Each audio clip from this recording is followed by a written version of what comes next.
ಶ್ರೀ ಗುರುಭ್ಯೋ ನಮಃ. ಹರಿ ಓಂ. ಗುರುಬ್ರಹ್ಮ ಗುರುವಿಷ್ಣು ಗುರುದೇವೋ ಮಹೇಶ್ವರ, ಗುರು ಸಾಕ್ಷಾತ್ ಪರಬ್ರಹ್ಮ, ತಸ್ಮೈ ಶ್ರೀ ಗುರುವೇ ನಮಃ. ಆತ್ಮೀಯ ವೀಕ್ಷಕರೇ,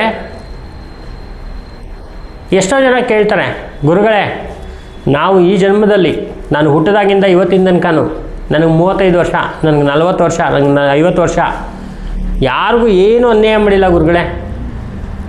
ಎಷ್ಟೋ ಜನಕ್ಕೆ ಎಷ್ಟೋ ಸಹಾಯವನ್ನು ಮಾಡಿದ್ದೀನಿ. ಎಷ್ಟೋ ಜನ ಬಡವರಿಗೆಲ್ಲ ನಾನೇ, ನನ್ನ ಹತ್ರ ಜೋಬಲ್ಲಿಲ್ಲ ಅಂದರೂ ಪಕ್ಕದಲ್ಲಾದರೂ ನಾನು ಈಸ್ಕೊಟ್ಟು ಅವರಿಗೆ ನಾನು ಸಾಲ ತೀರಿಸಿದ್ದೀನಿ. ಇಷ್ಟಿದ್ರೂ ಕೂಡ ನನ್ನ ಮಗ ಓದಲ್ಲ ಗುರುಗಳೇ, ನನಗೆ ಕಷ್ಟ ತೀರಲ್ಲ ಗುರುಗಳೇ, ನಾನು ಯಾವಾಗಲೂ ಕೂಡ ಸಾಲದಲ್ಲೇ ಇದ್ದೀನಿ ಗುರುಗಳೇ, ಮನೇಲಿ ಹೆಂಡತಿ ತುಂಬ ಕಾಟ ಗುರುಗಳೇ, ಯಾಕಿದು ಅಂತ ಕೇಳ್ತಾರೆ. ನೋಡಿ, ಯಾವತ್ತೇ ಆಗಲಿ ಎಲ್ಲದಕ್ಕೂ ಒಂದು ಕಾರಣ ಅಂತಕ್ಕಂಥದ್ದು ಇರುತ್ತೆ. ಕಾರಣ ಇಲ್ಲದೆ ಏನೂ ಇಲ್ಲ. ಒಂದು ಸಾಯಬೇಕು ಅಂದರೆ ಏನೋ ಒಂದು ಕಾರಣ ಇರುತ್ತೆ. ಒಂದು ಕಾರ್ಡಿಯಾಕ್ ಅರೆಸ್ಟ್ ಆಗೋದು, ಇಲ್ಲ ಕ್ಯಾನ್ಸರ್ ಬರೋದು, ಅಥವಾ ಶುಗರ್ ರೈಸ್ ಆಗಿ ಕಿಡ್ನಿಗಳು ಹೋಗೋದು, ಏನೋ ಒಂದು ಕಾರಣ ಇರುತ್ತೆ, XYZ. ಆದರೆ ಸಾವು ಅಂತಕ್ಕಂಥದ್ದು ಖಚಿತ, ಇಂಥ ಟೈಮಲ್ಲೇ ಇಂಥ ಇದರಲ್ಲೇ ಆಗುತ್ತೆ ಅಂತಕ್ಕಂಥದ್ದು ಇರುತ್ತೆ. ಸೊ ಈ ಮನುಷ್ಯನ ಹುಟ್ಟು ಸಾವು ಮಧ್ಯದಲ್ಲಿ ಕರ್ಮ ಅನ್ನೋದು ಇರುತ್ತೆ. ಆ ಕರ್ಮ ಅಂತಕ್ಕಂಥದ್ದು ಏನಪ್ಪ ಅಂದರೆ ಈ ಮನುಷ್ಯನ ಬ್ಯಾಲೆನ್ಸ್ ಶೀಟ್, ಏನು ಮಾಡಿದಾನೆ ಇವನು ಅಂತಕ್ಕಂಥದ್ದು ಇಲ್ಲಿ ಇರುತ್ತೆ.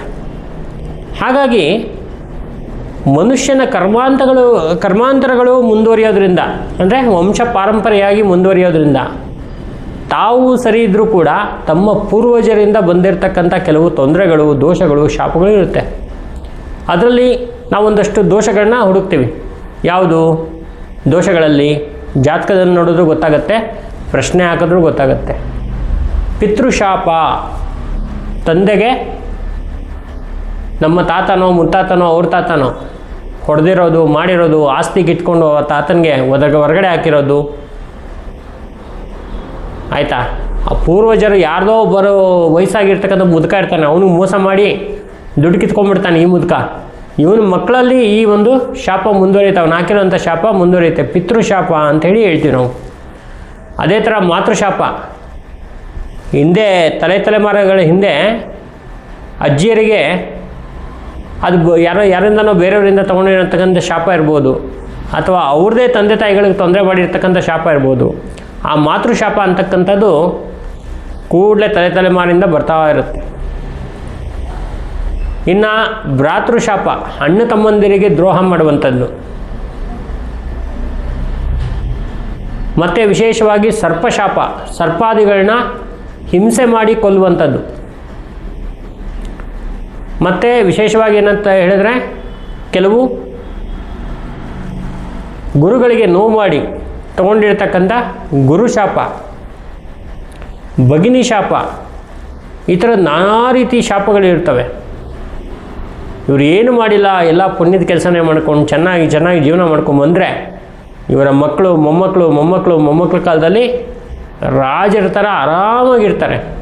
ಯಾವಾಗ ಈ ಕರ್ಮಗಳನ್ನ ಇವರು ಹೊತ್ಕೊಂಡಿರ್ತಾರಲ್ಲ, ಆ ಕರ್ಮ ಅಂತಕ್ಕಂಥದ್ದು ಏನಾಗುತ್ತೆ ಅಂದರೆ ಒಂದು ಸೈಕಲ್, ಒಂದು ವೀಲ್ ಥರ ಅದೇನಾಗುತ್ತೆ, ಒಂದು ಕಡೆಯಿಂದ ಇನ್ನೊಂದು ಕಡೆಗೆ ಅದು ಬ್ಯಾಲೆನ್ಸ್ ಶೀಟು ಬರ್ತಾ ಇರುತ್ತೆ. ಬರ್ತಾ ಪೂರ್ವಜರ ಆ ದೋಷಗಳು, ಶಾಪಗಳು ಎಲ್ಲ ಮಕ್ಕಳಿಗೆ ಬರುವಂಥದ್ದು ಇದೆ. ಪೂರ್ವಜನ್ಮ ಕೃತಂ ಪಾಪಂ, ಹಿಂದಿನ ಜನ್ಮದಲ್ಲಿ ಏನಾದರೂ ಕರ್ಮಗಳು ಮಾಡಿದರೆ, ತೊಂದರೆ ಮಾಡಿದರೆ, ಅದನ್ನು ಕೂಡ ಈ ಜನ್ಮದಲ್ಲಿ ಅನುಭವಿಸ್ಬೇಕು ಅಂತಕ್ಕಂಥದ್ದು ಭಗವಂತ ನಿಯಮ ಮಾಡಿಟ್ಬಿಟ್ಟಿದ್ದಾನೆ. ಗುರುಗಳೇ, ನನ್ನ 2ನೇ ಮಗ ಯಾರಿಗೋ ಒಬ್ಬನಿಗೆ ಸರಿಯಾಗಿ ಹೊಡೆದ್ಬಿಟ್ಟು ಬಂದುಬಿಟ್ಟ, ಒಂದು ಕಾರಣನೇ ಇಲ್ಲ. ಯಾಕೆ ಹೊಡೆದ ಅಂದರೆ ಕರ್ಮದಿಂದ, ಆ ಕರ್ಮವನ್ನು ಹಿಂದಿನ ತಲೆಮಾರಲ್ಲಿ ಯಾರೋ ಇರ್ತಾರಂಥವ್ರು, ಆ ಕರ್ಮದಿಂದ ಅವನಿಗೆ ಅದು ಪ್ರೇರೇಪಿಸ್ತು, ಹೊಡಿ ಅಂತಕ್ಕಂಥ ಪ್ರೇರೇಪಿಸ್ತು. ತದನಂತರ ಅವನಿಗೆ ಜೈಲು ಶಿಕ್ಷೆಗಳೆಲ್ಲ ಆಗುತ್ತೆ ಸುಮ್ಮನೆ. ಆದರೆ ನಿಜವಾಗ್ಲೂ ನೋಡೋಕೆ ಹೋದರೆ ಇವನು ಆ ಥರದ್ದು ವ್ಯಕ್ತಿ ಅಲ್ಲ. ಅವನ ಪೂರ್ವಜರ ಒಂದು ಕರ್ಮಗಳು ಇವನ ಕೈಯಿಂದ ಆ ಕೆಲಸ ಮಾಡಿಸ್ತು. ಹಾಗಾಗಿ ಪೂರ್ವಜರ ಶಾಪ ತಟ್ಟುತ್ತೆ, ಪೂರ್ವಜರ ದೋಷಗಳು ತಟ್ಟುತ್ತೆ. ಅದೆಲ್ಲ ಎಲ್ಲಿ ಗೊತ್ತಾಗುತ್ತೆ? ಜಾತಕದಲ್ಲಿ ಗೊತ್ತಾಗುತ್ತೆ. ಜಾತಕವನ್ನು ಅದಕ್ಕೆ ನಾವು ಬರ್ಸಿ ಅಂತ ಹೇಳೋದು ಅದಕ್ಕೋಸ್ಕರನೇ. ಜಾತಕ ಬರ್ಸಿ, ಜಾತಕದಲ್ಲಿ ನೋಡಿ ಆ ಥರದ್ದು ಶಾಪಗಳು, ದೋಷಗಳು ಬಂದರೆ ಅದನ್ನು ಪರಿಹಾರ ಮಾಡಿ. ಲಕ್ಷ್ಮಿ ಅಂತಕ್ಕಂಥವ್ಳು ಚಂಚಲ, ಇವತ್ತು ನಿಮ್ಮ ಹತ್ರ ಇರುತ್ತೆ, ನಾಳೆ ಅವ್ರ ಹತ್ರ ಇರುತ್ತೆ, ನಾಳೆ ನನ್ನ ಹತ್ರ ಇರುತ್ತೆ, ಇನ್ನೊಬ್ಬರ ಹತ್ರ ಹೋಗುತ್ತೆ, ಅದು ಬೇರೆ ವಿಚಾರ. ದುಡ್ಡು ಬರ್ತಾ ಇರುತ್ತೆ, ಹೋಗ್ತಾ ಇರುತ್ತೆ, ನಾವು ದುಡಿತಾ ಇರಬೇಕು. ಈ ಮಧ್ಯದಲ್ಲಿ ನಾವು ಮಾಡಿರ್ತಕ್ಕಂಥದ್ದಕ್ಕೆ ಒಂದು ಪ್ರಾರ್ಥನೆ, ಒಂದು ಪರಿಹಾರ ಅಂತಕ್ಕಂಥದ್ದು ಇದೆಯಲ್ಲ, ಅದನ್ನು ನೀವು ಟೈಮ್ ತೊಗೊಂಡು ಮಾಡೋದು ಬಹಳ ಉತ್ತಮ. ಕೆಲವ್ರು ಏನು ಮಾಡ್ತಾರೆ ಅಂದರೆ, ಪಿತೃದೋಷ ಇರುತ್ತೆ, ಅಲ್ಲೊಬ್ರು ಭಟ್ರಿಗೆ ಫೋನ್ ಮಾಡಿ ಹೇಳ್ಬಿಡ್ತಾರೆ, ಭಟ್ರೆ ನಾವು ಬರೋಕ್ಕಾಗಲ್ಲ, ತುಂಬ ಸಾಫ್ಟ್ವೇರ್ ಕಂಪ್ನಿ ನಮ್ಮದು, ಬಹಳ ನಾವು ಬ್ಯುಸಿ ಇದ್ದೀವಿ, ನೀವೇ ಅದನ್ನು ಮಾಡಿಬಿಡಿ ಅಂತ ಹೇಳ್ತಾರೆ. ಇವರು ಒಂದಷ್ಟು ದುಡ್ಡು ಬಿಸಾಕ್ಬಿಡ್ತಾರೆ. ಇವ್ರು ತೊಗೊಂಬಿಟ್ಟು ಏನೋ ಒಂದು ಅರ್ಧಂಬರ್ಧ ಮಾಡಿಬಿಟ್ಟು ಒಂದಷ್ಟು ಮಾಡಿ ಬಿಸಾಕ್ತಾರೆ.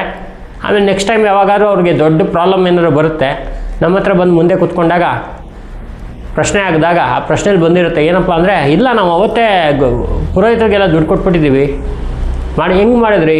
ಏನಿಲ್ಲ, ನಾವು ಬ್ಯುಸಿ ಇದ್ವಿ, ದುಡ್ಡು ಕೊಟ್ವಿ, ಮಾಡಿಬಿಟ್ವಿ. ಆದರೆ ಇಲ್ಲಿ ಪ್ರಶ್ನೆಯಲ್ಲಿ ಮಾತ್ರ 0 ಇರುತ್ತೆ ಫಲ. ಹಾಗಾಗಿ ಎಲ್ಲದಕ್ಕೂ ಕ್ರಮ ಅಂತಕ್ಕಂಥದ್ದಿದೆ. ಪೂರ್ವಜರ ಶಾಪಗಳಾಗಲಿ ದೋಷಗಳೇ ಅಷ್ಟು ಒಳ್ಳೆಯದಲ್ಲ. ಸ್ವಲ್ಪ ಗಮನದಲ್ಲಿ ಇಟ್ಕೊಳ್ಳಿ, ನೀಟಾಗಿ ಮಾಡ್ಕೊಳ್ಳಿ, ಜೀವನದಲ್ಲಿ ಬಹಳ ಅಭಿವೃದ್ಧಿ ಅನುಕೂಲವನ್ನು ಪಡ್ಕೊಳ್ತೀರ. ಮುಂದಿನ ವಿಡಿಯೋದಲ್ಲಿ ಇನ್ನೊಂದು ವಿಶೇಷವಾಗಿರ್ತಕ್ಕಂಥ ವಿಚಾರ ಹೇಳ್ತೇನೆ. ಈ ವಿಡಿಯೋ ನಿಮಗೆ ಇಷ್ಟವಾದರೆ ಲೈಕ್ ಮಾಡಿ, ಶೇರ್ ಮಾಡಿ, ಸಬ್ಸ್ಕ್ರೈಬ್ ಮಾಡ್ಕೊಳ್ಳಿ. ನಮ್ಮ ಚಾನಲ್ನ ಸದಾಕಾಲ ಬೆಂಬಲಿಸ್ತಾ ಇರಿ. ಈ ಒಂದು ಚಾನಲಲ್ಲಿ ನಿಮಗೆ ಅದ್ಭುತವಾಗಿರ್ತಕ್ಕಂಥ ವಿಶೇಷವಾಗಿರ್ತಕ್ಕಂಥ ಕೆಲವು ವಿಚಾರಗಳನ್ನ ಹೇಳ್ತಾ ಹೋಗ್ತೀನಿ. ನಮಸ್ಕಾರ.